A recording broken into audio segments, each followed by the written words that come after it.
totally valid argument. So I said it's not fair to make people show an ID in order to vote because it's a constitutionally protected right. And somebody else said, well, I have to have a driver's license to drive. And I said, driving isn't a constitutionally protected right, voting is.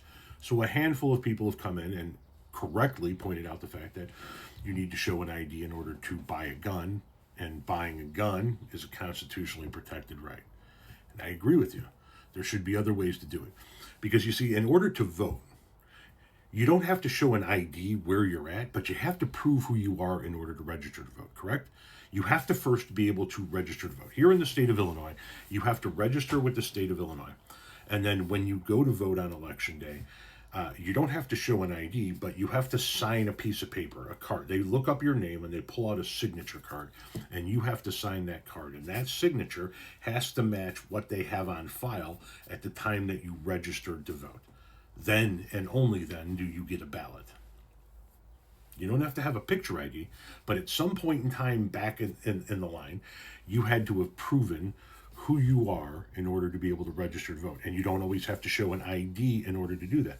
So maybe a system like that would be better served. Personally speaking, I have said this numerous times, I am in favor of making that, my thumbprint, my ID for everything across the board. Now, let me just pause the conversation right there, because somebody's going to come in here inevitably and say, what if you don't have a thumb? Well, you got 9 other fingers. What if you don't have any other fingers?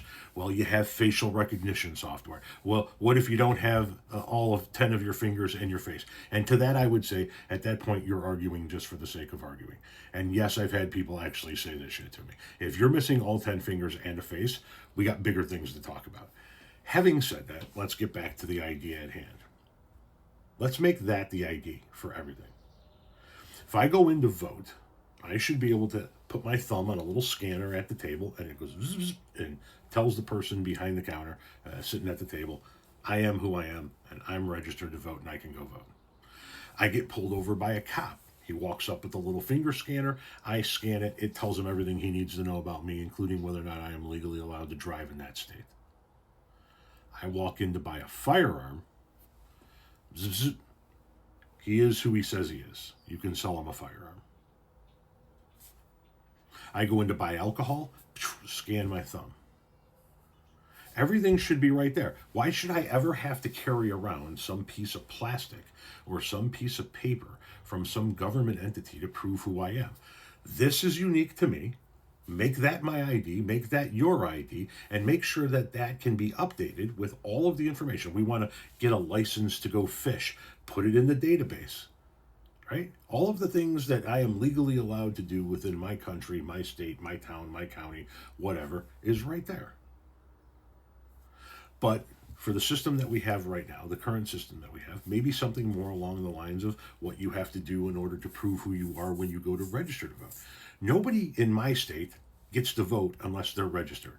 You don't have to show the ID, but you have to prove who you are at the time of registration. And there are multiple ways of doing it. If you go to the state of Illinois' register to vote website there, first thing it asks you, do you have a valid driver's license? No? Okay, then here's what we're going to need. We're going to need your social security number.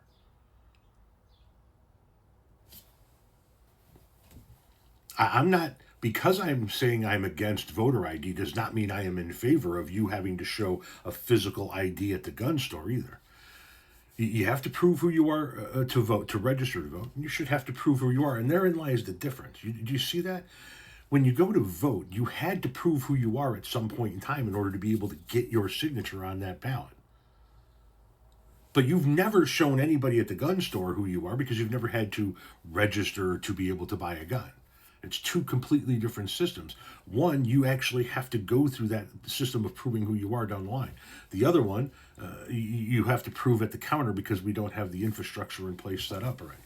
But there must be some other way of doing it other than a photo ID.